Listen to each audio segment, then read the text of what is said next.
Alors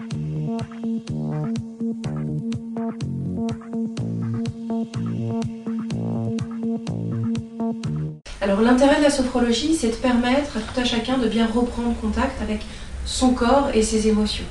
Souvent ce qui se passe, c'est qu'il y a un décalage entre le moment où l'émotion arrive et le moment où on s'en rend compte. En faisant des exercices de sophrologie, on va permettre justement aux gens de bien identifier toutes les sensations corporelles, identifiées par des images de visualisation quand c'est de la joie, ou justement de se rendre compte quand on est dans un état de stress, comment ça fait. Et pour ça, on leur propose des exercices qui leur permettent d'affiner ces ressentis, qui vont leur permettre d'identifier avant même d'être dans une zone extrême que l'émotion est déjà présente, et du coup de la pouvoir l'enrayer beaucoup plus facilement. Au point de non-retour, généralement, on cède évidemment à l'émotion. Alors souvent, c'est de la colère, le point de non-retour.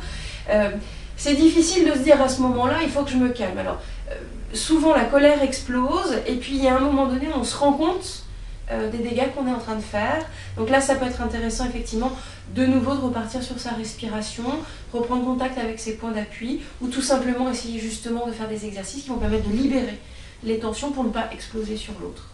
Alors, on a des exercices qui permettent justement de récupérer un peu de dynamisme et d'énergie, qui vont permettre à un moment donné de faire remonter les batteries, comme on dit, mais ça ne peut pas durer. C'est-à-dire qu'à un moment donné, il faut quand même aller se coucher, c'est important, parce que l'organisme a besoin de récupérer. Donc un exercice qui va permettre justement de libérer les contrariétés, les tensions quand elles arrivent, qui est tout simple. Il suffit pareil d'inspirer, gonfler le ventre, bloquer la respiration et secouer ses mains comme si on imaginait goûter ses mains et jeter à chaque fois qu'on secoue toutes les tensions, toutes les contrariétés, et puis relâcher en laissant les bras redescendre le long du corps.